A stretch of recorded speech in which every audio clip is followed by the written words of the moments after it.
This is A Course in Miracles. It is a required course. Only the time you take it is voluntary. Free will does not mean that you can establish the curriculum. It means only that you can elect what you want to take at a given time. The course does not aim at teaching the meaning of love, for that is beyond what can be taught. It does aim, however, at removing the blocks to the awareness of love's presence, which is your natural inheritance. The opposite of love is fear, but what is all-encompassing can have no opposite. This course can therefore be summed up very simply in this way. Nothing real can be threatened. Nothing unreal exists. Herein lies the peace of God.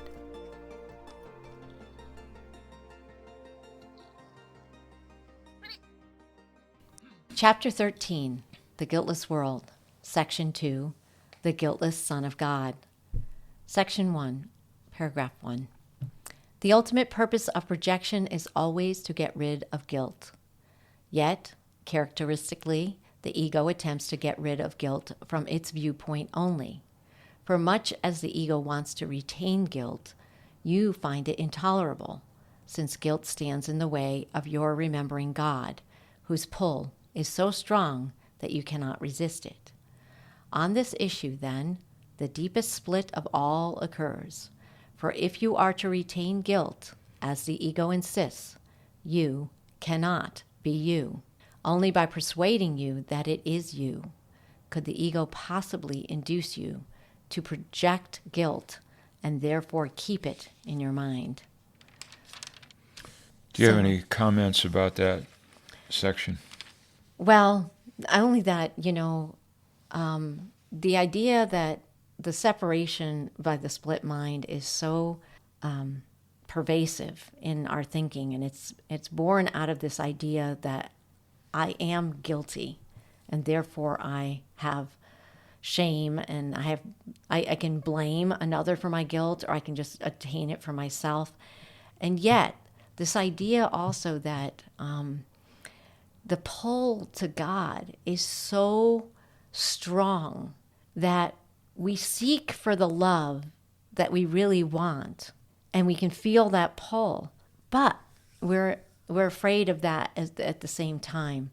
And so, and also that I cannot be myself. I cannot be the truth of who I am so long as I believe that guilt has any value at all in my life. Back in the 80s, I did the Bradshaw on the Family. Uh-huh.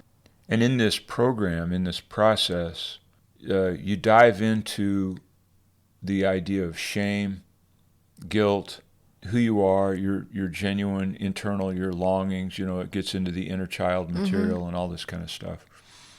And I'm not going to draw a direct parallel between that 12-step type psychology and what it's talking about.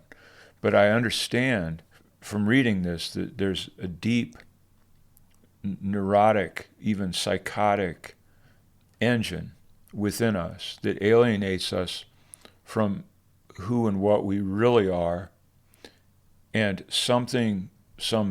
what do they call it, the Stockholm syndrome, where we're a captured operation. Me as a person, I'm captured, and like those people in Stockholm that were captured and held hostage for so many days, they eventually fell in love with their captors. Right. And wanted to defend the captors against law enforcement. Law enforcement then became the enemy. Mm-hmm. So you've got this really difficult problem of people, because of inner convoluted psychologies and neurosis, are able to project good things onto those who wish them nothing but harm. Right, because they built a relationship. They built a relationship, and that relationship is good, and rightly so, But the ego teaches us this. There are so many in this section on that you could call the Stockholm syndrome or gaslighting, and I guess rather than try to sort it out, because I brought up Bradshaw on the Family from the 80s because when you're going through the process of the 12-step program and you're trying to sort out the love for your parents, projected ideas onto your parents, the things you've owned onto yourself as less than or shameful, and their good intentions, their expressions of love that manifested as pain in my life, all this kind of difficulty. Right. It is a ball of cooked spaghetti.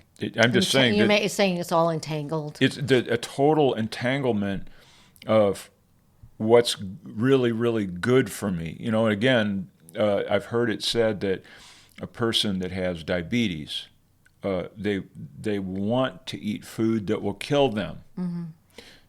And food that is good for them seems toxic. Yes. It also says that in the Bhagavad Gita. Mm. You become deluded, and you see the good things that are native to your health and well-being as threatening and painful and difficult and distasteful and gross. And the things that are ultimately going to kill you, that's the life of an addict, right? Yes, it is. Uh-huh. It's yes. the alcoholic. Yes. Mm-hmm. Yes, any addict. Sort of making love with a bottle of scotch. Yeah, where love and pain are coexist in the same space. You know, many of my relationships when I was younger were on that kind of a parameter of love always included pain. It just includes pain in relationships. That's just the way it goes.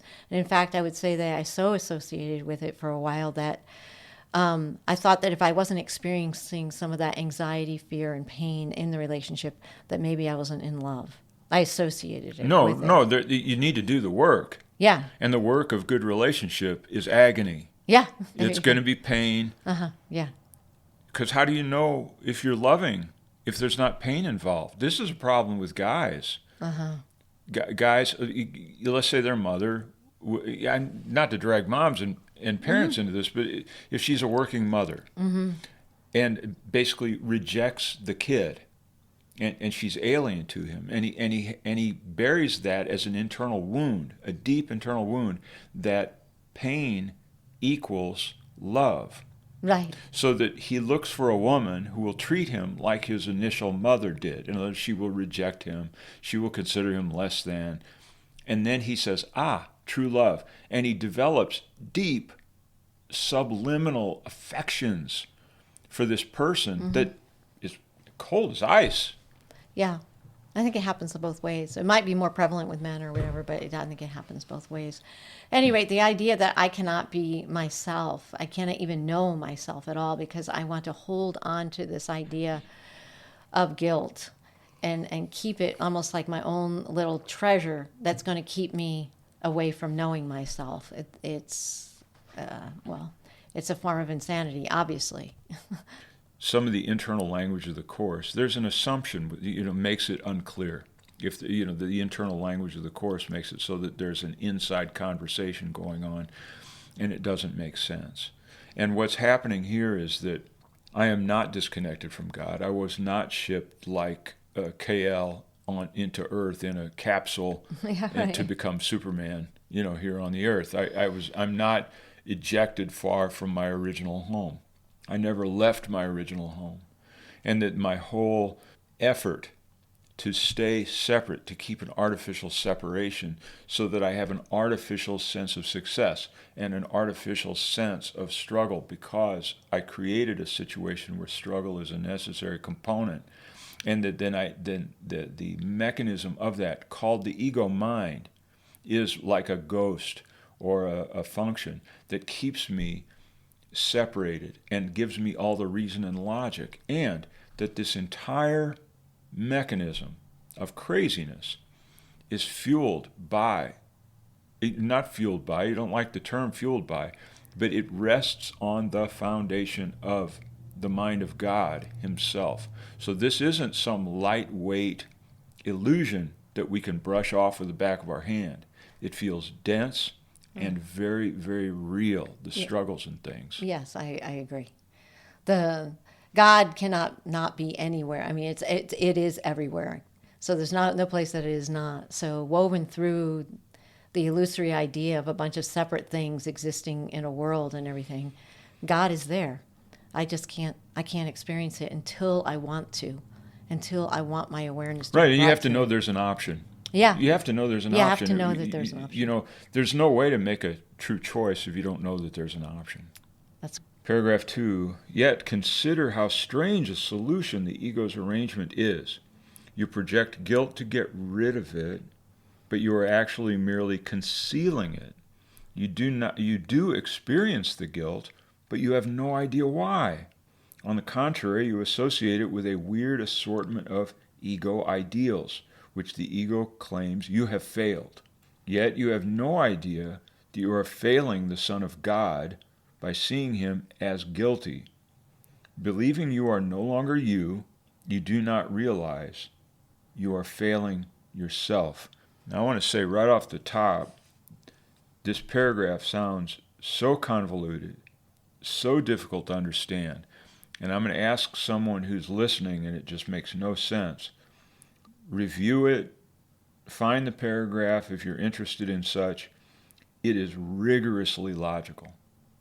And the reason it seems so crazy is because it is so accurate. right. And the more accurate it gets, the more the ego goes, I can't understand that.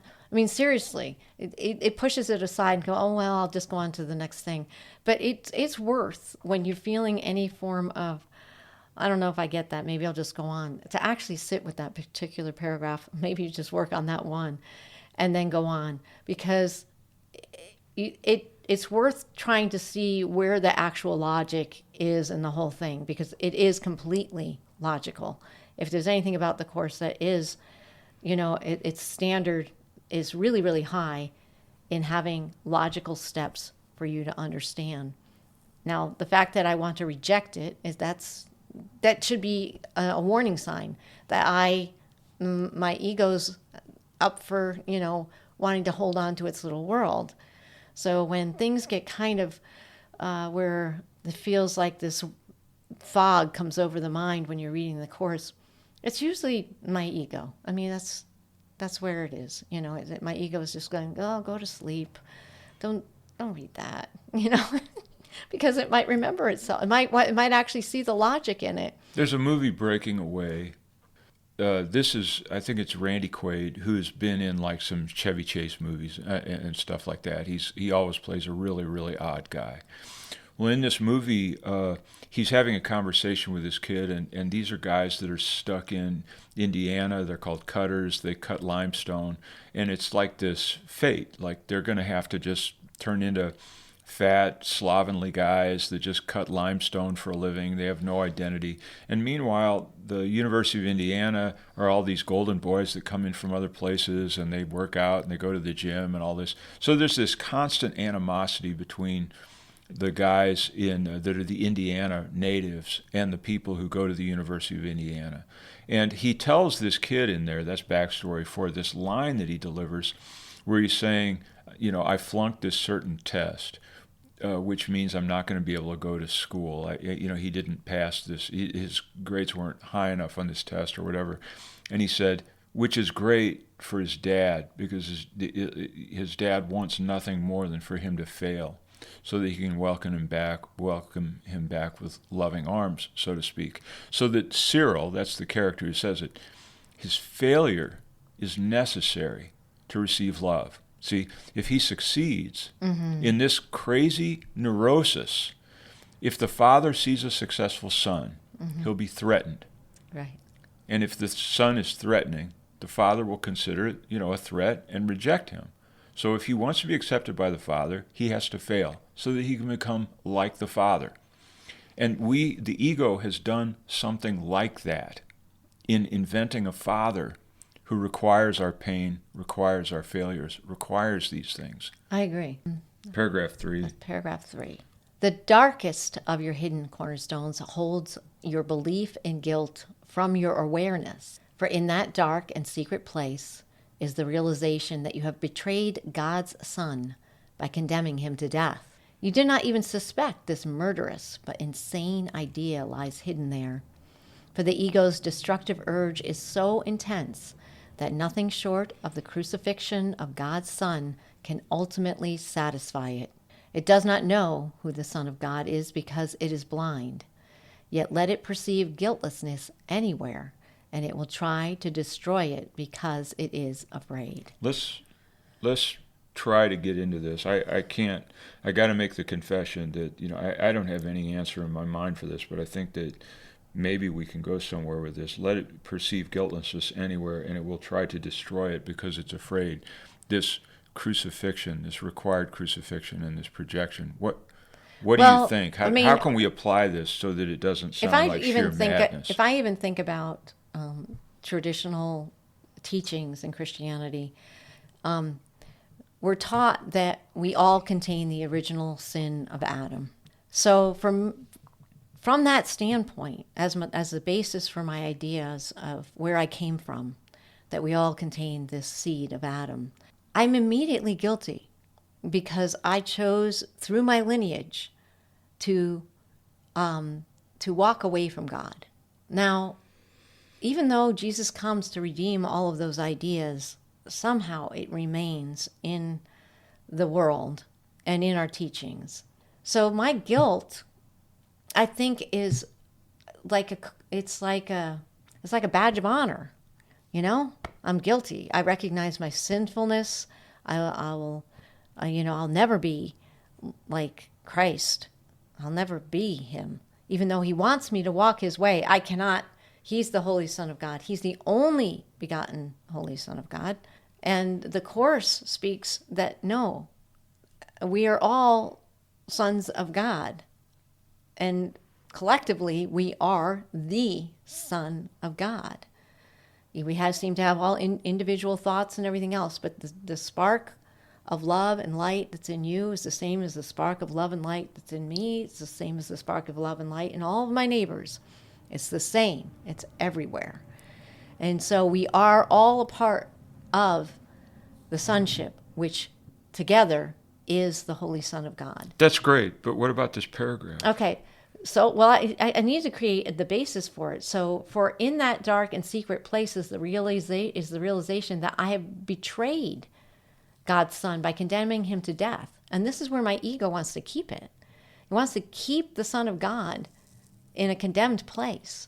This is my self-created crucifixion. I create that so that I can remain in my separate world sinful. I'm trying to ground it into something that I can talk about, that I can grasp. And one thing that occurs to me is the situation with child abuse, where you take a child, mm-hmm. and they're basically innocent, and they're snatched up from some situation that is, let's say it is a loving home, and they're snatched up and then abused in many ways, in mm-hmm. any number of ways, mostly sexual abuse, and then also just all kinds of physical cruelty and whatnot. That child, even minor doses of abuse at the hands of even parents, without being taken away from those parents, results in a kid who will torture the family dog, mm-hmm. or torture the cat, or just have these cruelties because they were so unjustly dealt with. So you can see in the psychology of a person, and the reason I dragged in the sexual abuse is because those are the very kids, those children that are raised that way, are the ones that then groom and capture other victims. Yes. You would think that they would say, get out of here, don't let happen to you what happened to me, right. Let's get out of here. But there's something in human psychology, there's something in the way our brain is actually mm-hmm. structured, that in fact the person develops a taste for the power that was inflicted upon them by the abusers. In other words, they felt powerless. They saw their abuser. They feel like they can project their pain off onto something else. And they get a chance to be powerful. They instead of recognizing themselves as I'm being abused, they say, I'm in relationship to a powerful person who really is superior to me, because they can make me do whatever they want me to. Mm-hmm. So they're superior to me, and I suffer endlessly at this. This is a bad place to be. I want to be that guy. Well, that does happen. I want yes. to be that guy, and I want to exercise that power. And so when I see someone else squirming and begging for mercy, I'll know that I have arrived at a powerful place that I was denied earlier in my life. I'm saying it's a part of psychology. I'm not saying it's a good thing by any means. No, I understand that. And so that we're doing this. The darkest of your hidden cornerstones, your belief, holds your belief in guilt from your awareness. It hides my understanding, my belief in guilt is hidden from me. In the same way that in the abuse situation, the kid doesn't know why. He wants to be cruel. He has a taste for the feeling of power, right. And it's subliminal, and it was shaped at a time before he had structures to understand intellectually anything. Mm-hmm. And I'm going to say that a lot of ways that's what's driving us. That's why we want to destroy innocence. Is there something in there to a kid that wants to kill, or like let's say a little boy? I saw an article in the Orion magazine talking about hunting. Mm-hmm. and the desire to kill animals just for sport. Mm-hmm. Okay, just for sport. Well, even me, when I was a little kid, we used to kill grasshoppers and bees and stuff like that. I think back on it, I go, what a moron. I mean, all I was doing was making war on the natural cycle and making that recreational. Mm-hmm. Why? I wasn't dealt with that way. Why did I want to kill grasshoppers, pull their legs off, or whatever the things were that we did with these little creatures? They were all over the place. I couldn't do that now for nothing. Right. Why? What was it in me? Because you said your own brother went out. Yeah. And it's a little thing with little boys. Yeah. Shooting little animals, killing. There's something about, I don't really know. In actually. Orion, it says it's ownership. It's a deep inside feeling. Okay, this is prior to learning, prior to anything. It's a deep psychological state of I want to own life by killing it.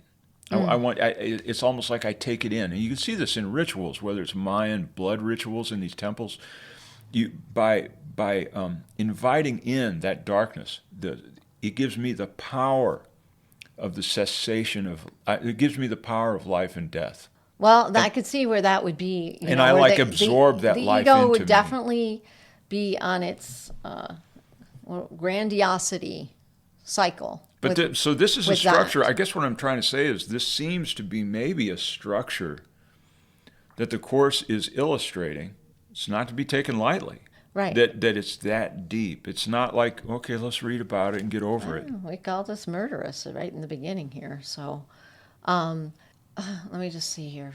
For in that dark and secret place is the realization that you betrayed God's Son by condemning him to death. This is the original idea of the crucifixion. But so long as I continue in this cycle, I basically put myself on my own crucifix. And I stay there. I stay there until I actually want to perceive my guiltlessness. Do you see the only solution to this? The Course offers the only possible solution to this, which is, let's say I go out with my BB gun and I see the bullfrog and I want to kill him. Mm-hmm. Because why? I want to be Mr. Hotshot. I want to take a life. If I saw that bullfrog is me, right? It's our only hope to see that the sonship is one, that person that I would attack, that I would hold the least amount of animosity against, and that includes my own body. When my body fails, my body isn't innocent. Same as the sonship. Right. And it's the ego that gets in there and accuses the body of failing it, and therefore punishing the body in different ways. Right. To the point of death, until it can find another body. Okay, should I do paragraph 4? Yes, please. Much of the ego's strange behavior is directly attributable to its definition of guilt. To the ego, the guiltless are guilty. Those who do not attack are its enemies, because by not valuing its interpretation of salvation, they are in an excellent position to let it go. They have approached the darkest and deepest cornerstone in the ego's foundation. And while the ego can withstand your raising all else to question, it guards this one secret with its life, for its existence depends on keeping this secret. So it is this secret that we must look upon, for the ego cannot protect you against truth, and in its presence the ego is dispelled. Okay, what's the secret? The secret is that the ego says the guiltless are guilty. That's that one that's in italics in this, because again, this is where even Jesus is crucified, is right in that moment when he claims that he is a holy Son of God, which would make him guiltless. They're like, nobody is made like that. Okay, nobody is made like that. Therefore, you are guilty. That's blasphemy. The same is for myself. I know it says the mad idea, but why? What on earth would create a situation to where I, as the ego function, look at the guiltless and say, they're the guilty ones? What? Because if anyone is guiltless, the world of the ego starts to shatter. Guilt is the dividing line that creates that major separation. And the guilt came when I thought, or the mind of an ego, a split mind, thought I can abandon my father and he can abandon me. And as soon as that happened, that was the mad idea, which caused guilt to be the foundation, or is guilt. Guilt is the foundation by which separation remains. Is it as simple as I, as an ego, I call the guiltless guilty because the existence of innocence condemns my choice as being a bad choice. In other words, that my choices are condemned by the existence of innocence, and that's why, in terms of, let's say, we've got that, let's say the New World Order, the blackmail situation, Mm-hmm. and is that you want to have as much, you want 8x10 glossies, video footage of people caught in compromising situations, and you want this because the innocent are dangerous, and you need everyone to have dirt on them. Everyone has to be dirty. Is it similar to that? Does everyone need to be dirty? Does everyone need to be because guilty of something? I would say, that the ego's premise for having a, quote, life that isn't really life is based on that kind of structure. So we do it to ourselves. We create our own enslavements through guilt.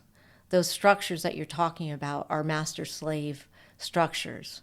And, so one master has a slave, and then that slave learns that he can have slaves, so he becomes a master over other ones and stuff like that. So it's a huge structure like that. And you have to play that game to have the benefits of having a slave, having people underneath you that you have power over. And then you have the idea of power. And the whole thing is a ripple out from this ego structure that the Course is describing. Right. The whole thing ripples. That's why it has any efficacy. Right.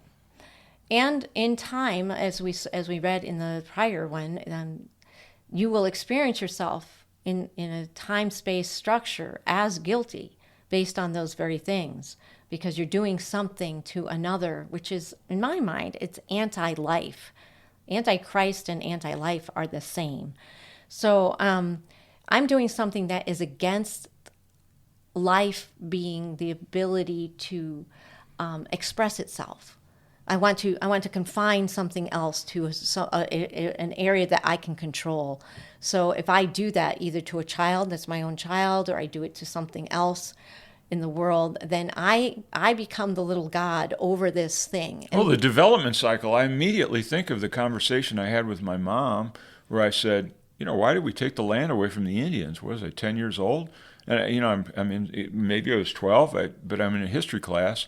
And I started to connect the dots and realized, hey, all this stuff belonged to somebody else. Right. They were all having families and happily functioning. And she answered me without breaking stride. She answered me and said, well, they weren't developing it. Right. So we have a definition of development. And it always has to do with paving it over, ripping it Controlling it. controlling it in a way that you can definitely see. The organic well-being of something or the organic processes of something are almost evil. We consider that chaos. Yeah. Yeah, it's considered primitive and chaotic. And in a lot of ways, And the it's medical system is to replace any of your organic processes with artificial, invented healing solutions. Right. So this is the ego gone wild. It's just an ego mind. It has to expand into everything. And well, it has, hasn't it? And so it's up to us to break the cycle. Each one who actually studies this with intent and who wants to see the truth of who they are, really wants it, is given the opportunity to begin to break what you might as well call it the abusive cycle of our ancestry or whatever, because we will stay in this cycle forever and ever and ever unless we begin to see the deceptions that we've made upon ourselves. We self-enslave through this very guilt structure. It's made that way. And then we accept all kinds of other slaveries based on it. Well, I'm going to read this last sentence and then you go on to paragraph 5. The last sentence, which is line 5, paragraph 4. Let's do this. So it is this secret that we must look upon. For the ego cannot protect you against truth, and in its presence the ego is dispelled. So we're going to look. Yeah. To look at it is to dispel it. Right. To actually have a recognition of how I'm being run by my ego, how it's keeping me in the dark. I said elsewhere, really look at a parking lot. What is it? What's going on here? You know, it used to be a bunch of creatures living in a certain way, and we blithely, happily consider it development to pave over life. We shellac life Right. at every opportunity. This is what it's saying. That's the dirty secret. God's Son is continuously crucified in the form of physical processes in the body. The organic creation that we are the world around us and its organic manifestation of the mind of God, really. Right. And yet it says it will all change. You know, that's where that happy dream comes in as we dispel it. As we dispel its trickery, Right. It becomes a happy dream. First for me. Got to see it. Got to see it. Got to experience Paragraph it. Yeah. 5.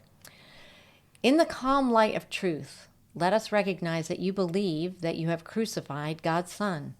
You have not admitted to this terrible secret because you would still wish to crucify him if you could find him. Oh, find that guy. Yet the wish has hidden him from you because it is very fearful. And so you're afraid to find him. Yeah, afraid to find that Son of God because then you would find yourself. You have handled this wish to kill yourself by not knowing who you are and identifying with something else. You have projected guilt blindly and indiscriminately, but you have not uncovered its source. For the ego does want to kill you, and if you identify with it, you must believe its goal is yours. Okay, let me just take a simple example. You know, how many hundreds, thousands of these examples of where I would lose my temper while I'm working on some project. I'm in a compromised position, a big rock is about to fall on my foot or something, and I lose it. You know, I animate this angry response. I have an illusion within myself, a conditioned response, learned or inherent, that releasing anger creates power. It creates a force of strength in my anger. Not realizing, if I knew organically what's actually happening, that the chemicals and toxins that are released in my body to cope with certain kinds of angry responses actually slowly kill me. And a lot of people who have an overexcited adrenal glands, or it affects their kidneys, it leads to whatever kinds of things it leads to, Heart disease, diabetes, and things like that. So that in a lot of ways, we're doing an IV drip of murder on ourselves in this warfare with the world. Is that does that relate, or is this? Okay, let's go back a minute here. In the calm light of truth, let us recognize that you believe that you have crucified God's Son. You have not admitted to this terrible secret, because we'd still run around, we'd kill him. We always think, oh yeah, if Jesus were here, that'd be great. I wish Jesus were here. That'd be so wonderful to see him walking around doing miracles. The chances, I hate to say it, are pretty decent, given the historical precedent, that we might be in there yelling, crucify him. Right. Don't want to think that. The ego does not want to recognize, that it's a nothing. And God, it really is a no thing. It made it all up. And as soon as its made up world is dispelled, and it's dispelled through this very process of recognizing that I create myself as guilty over and over and over again. And I'm more than willing to accept my guilt, to, do my ablutions against all my sinfulness and everything else, and keep it in that zone, so that I never can break free to the idea of a sinless beingness that is my eternal self. It just doesn't want to be there. I'm gonna jump forward into just because we prepared for this chapter or this section. Right. I'm just going to read this first line because it bears repeating, and we're going to get to it next time we do this thing. Okay, so say what section this is line 1 in chapter 13, section 3, the fear of redemption. Line 1, paragraph 1. You may wonder why it is so crucial that you look upon your hatred and realize its full extent. That's all I want to say. It's crucial. The Course isn't saying glaze over, like I can do a number, like a parking lot number on my hatred by just paving it over with goodness. Right. No, you have to, all of it is about bringing to awareness, and it even says it in this one, so that you can bring, like, how you're creating your own enslavement in this. You have to bring it to your awareness and really sit with it so you can see how and when. Do you understand why I'm hammering it? Is because in most circles that I'm in, people sit around with a quote-unquote knowing smile on their face because they have gotten it. Yeah. And yet these, I'm going to guess that unless they have confronted their rage and their anger and their hatred, or self-flagellation, if you turn it inward, they're just shellacking they're covering up the crucifixion with good vibes. Right. They're covering up the awareness that they're actually still operating with the ego. Exactly. So you're just... And it comes out in every moment of stress. The smallest moment of stress, it rises to the surface. Right. And, that's the learning process, isn't it? Paragraph 6. I have said that the crucifixion is the symbol of the ego.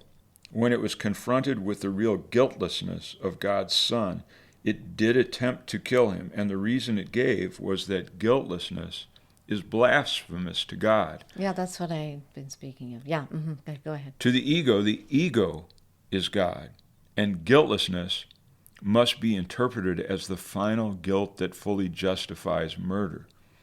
You do not yet understand that any fear you may experience in connection with this course stems ultimately from this interpretation. But if you will consider your reactions to it, you will become increasingly convinced that this is so. I just want to mention, if anyone's been listening to these, you hear me say, this stuff scares me. Mm-hmm. That's not a line that I usually hear in response. And I am justified in this, that there's a good reason to be afraid of what this Course is teaching if you're paying attention. Well, the ego will always be afraid of it. No, it won't. I see there's a lot of people that cruise through this like they're ice skating, and they just skate right through it, and they miss these things, and they don't confront hatred. They don't confront a deep-seated aggression that arises in the form of a little gritted tooth with a smile and a little bit of irritation here and there that they call, oh, well, I've risen above. Yeah, I understand. That happens, and I'm just saying, I'm offering it as warning. Yes. We're human beings, Yes. and that we have to, these are things that we have to deal with. What's a bummer about this? When I used to tell people about my so-called, my religious experience, and I would say I examined my hatred of the space and my bitterness about everything before this light, bright experience happened. I will describe that hatred to them, and almost to a person, the person nods and kind of gives me this little frown. Oh, that's too bad. Yeah. Oh yeah. Sorry you got to go through it. Yeah. No, I know. And yet, as you've mentioned, unless you confront those very things. Better damn well do it. Yeah. I mean, mine ended up being confronting what love is. If you don't confront it, yeah, you'll get with a partner that will beat the hell out of you day in, day out until you get it. Yeah, and you would think that, they are your abuser and you're the victim. And yeah, then you just right. play That's that. a more comfortable place, isn't it, Yeah, ego-wise? Yeah, it is. I'm not mean. Yeah, Those right. are mean people. Yeah. And again, in that spot there, it says that to the ego is God. And guiltlessness must be interpreted as the final guilt that fully justifies murder. So the whole thing with Jesus on the crucifix is symbolic of what I do to myself. I keep myself in the hands of my egoic mind, where it's constantly, I'm allowing it to killing me softly with his song, It's that moment of just killing me. And I let it because, as you said, Stockholm syndrome, where I believe I'm justified in having that experience because I am a sinner. I deserve it. I need to be beat up to do right. Yeah, I need to be beat up to do right. Yeah, so that person is actually a really, really good person because they're noticing to the degree that I need to be beat up to do right. Yeah. And then that, a certain personality, you just flip it on until another I person. change that, I will either be beat up by the one outside me in relationship, or I'll be beat up by myself, and I will do it to myself. Yeah. Who gets there first? Yeah. Virtue is getting there first. There you go. Okay. Anyway, let's go on to paragraph 7. This course has explicitly stated that its goal for you is happiness and peace. Yet you are afraid of it. You have been told again and again that it will set you free. Yet you sometimes react as if it's trying to imprison you. You often dismiss it more readily than you dismiss the ego's thought system. To some extent, then, you must believe that by not learning the course, you are protecting yourself, and you do not realize that it is only your guiltlessness that can protect you. I just want to say, I've noticed, I went around, we went in Bend. Okay, we're in Bend. And there was a lady who said, and I've used this example, I'm going to tell it again. She's a Course in Miracles expert. She loves the Course in Miracles. She's done it every single day for 20, 25 years. Really, really good at it. She knows it inside out. She thinks it's an incredibly valuable thing. So I said, okay, we'll come to this little group that we have. Tell your story. Let's tell us about the Course in Miracles. The most profound thing that she could offer us was talking about, as I've said before, parking angels. In other words, when she goes downtown, because she's doing the Course in Miracles, someone will pull out of a parking place and she gets that spot. Okay, I'm afraid I have found that to be a general truth. It's almost it's as bad as Christianity itself, where Gandhi said, Christianity is the superior religion. This Christ figure is the superior way. And they said, well, why didn't you do it? He says, I never met a Christian. Out of all the Christians that came to him, he saw no one that actually practiced the faith. So he stayed with the Bhagavad Gita. Same with the Course in Miracles. It's very difficult to find somebody who's willing to do the Course. I don't know, gives you some scary tasks. Yeah, it does. Am I seeing something? No, Am I the only one? No. If I'm honest with myself, when I do and say certain things, the decision for heaven, for instance, to make a decision for heaven and then let myself rest in it and everything else. If I am honest, there's a little perturbation that happens like around my heart, maybe in my solar plexus. Like, I want it, but there's this little fear that comes up, and I have to, I swear for myself, people might laugh at this or whatever, but I have to like calm myself on the inside and go, shh, it's going to be all To my ego, just be quiet. Just quiet down just a moment, and you might. You'll be all right, even though you're going to be obliterated by this process. The thing of it is that the weird thing to me, in my own ego, is that it wants relief. On the one hand, it wants relief from its insanity, and yet it won't let me have it. Yeah, it's always upset. It has to always have some form But that's as good as it gets, okay? That's as good as I know you're upset all the time, but that's as good as it gets. Do you understand? No. Oh. Anyway. Paragraph 8. The atonement has always been interpreted as the release from guilt, and this is correct if it is understood. Yet, even when I interpret it for you, you may reject it and do not accept it for yourself.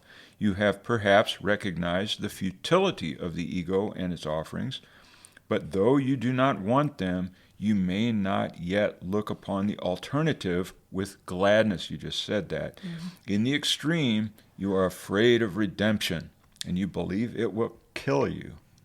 Make no mistake about the depth of this fear. Okay, I'm going to read that one again. Make no mistake about the depth of this fear. It's talking to you. Yes. If you're hearing this, it's talking to you. This is to everybody. Right. Don't glaze and say, "Oh, that's for somebody else." Some moron that's reading this that doesn't understand. Yeah, they don't get it. Okay. Mm-hmm. For you believe that in the presence of truth, you might turn on yourself and destroy yourself. Well, the ego will get destroyed. And we don't want that to happen. That's what happens. So you can keep going if you like. Yeah. Paragraph 9. Little child, this is not so. Your guilty secret is nothing, and if you will but bring it to the light will dispel it. And then no dark cloud will remain between you and the remembrance of your Father. For you will remember his guiltless Son, who did not die because he is immortal. And you will see that you were redeemed with him and have never been separated from him. In this understanding lies your remembering, for it is the recognition of love without fear. There will be great joy in heaven on your homecoming, and the joy will be yours, for the redeemed Son of Man is the guiltless Son of God, and to recognize him is your redemption. And this one right here, I mean, it's but just so you can say, if you'll just bring it to the light, it will be dispelled. And this is where I have to feel and touch in my own reservations of like, this is like bringing it up to the altar. You open your hands and you raise it up and say, this is what I'm feeling awful about, God. And you don't think that you can give it to them. It's as if my shame and my guilt and everything else is too great. I deserve my punishing ideas about myself. It's all too great. So you hand it over. Will you hand it to the light so that lightness can come upon you? Will I do that? Will I do that for myself? Then no dark cloud will remain between me or between you and the remembrance of your Father, for you will remember his guiltless Son who did not die because he is immortal. This handing over of all the shameful or all the ideas of who and what I think I am. I could write them all down, all the times I've done things and everything else, which I've done at different times. But there's this tendency to take them back little by little, as if, of some part of me was given up that I need to hold on to keep myself humble. So what are you holding on to? What's that grasping? The holding on to is the ideas of littleness, the ideas of certain things that maybe the way I do things or whatever, it keeps me in a humble and, lowly place, which is better than a place of grandiosity. Now, the grandeur and the grandiosity is where, the Course makes that distinction. The ego goes to grandiosity, but grandeur is of God. And I cannot remember my grandeur so long as I retain a little bit of littleness, because I think that my guiltiness and my littleness make me a better person, according to Christianity. I don't know if it's according to it, but in my interpretation of it. Well, and on the other side of that little bit of littleness is the grandiosity that somehow that is this Makes me massive better virtue than. that makes me shine like Yeah. a golden mountain Right. amongst all the sinners. Right. But, okay, so the reason I said, hold the thought, grasping. What are we grasping? I think, because when you hear this kind of thing, it says, Son of God, let this thing go, bring it to the light. What are we bringing to the light? This is good stuff. We like this stuff. It's our tickets to the Celtics game or whatever. This is stuff we like. This is stuff we feel good about. It's not like stuff that we feel guilty about. This is stuff that on a daily basis, it's our power spot. It's our achievement. It's where we've gone. Yeah. Well, right. And so that there's this principle, I think this is the place to say it, of it's a trap that they set for monkeys in Southeast Asia, and they drill a hole in a coconut. Coconut's really, really heavy, the husk thing, and they core it out, they empty it out, and they put rice on the inside of this coconut, which is fairly heavy, and they want to catch monkeys for whatever reason, whether it's to eat them or turn them into circus animals, and the monkey, they make the hole small enough so the monkey can wiggle his hand down into the hole. Being very clever, they say, "Oh, look at me." They thought I couldn't get in there, so they grasp the rice into their hand, or fruit sometimes, and that's food. That's success. You understand? They have succeeded. Their genetic structure, I don't know what you call it, environmental posture towards survival has succeeded. And so they've got this stuff in their fist. Then the guy comes out of the woods and just collects the monkey, because the monkey won't let go of that success. And he's trapped, and he can't run away from the guy because the coconut's too heavy. So he's victimized. See how By his grasping. He's victimized by his grasping. He cannot let go of the fruit because he's genetically predisposed, or conditionally, whatever, to hang on to his success. What I'm saying is the ego is a lot like that, where we grasp the beauty, the success that we are. And the monkey, for some reason, isn't noticing that he's trading fruit for freedom. Right. And he's not going to get either. Right. And That's a we're good in that example. condition. Yeah. I don't know if there was anything else, but that one there, for it is the recognition of love without fear. Let us go back there. And you will see that you were redeemed with him and have never been separated from him. Well, anyway, this one feels like it again, sometimes when we're finished, I think to myself, it doesn't seem like it should be this intense.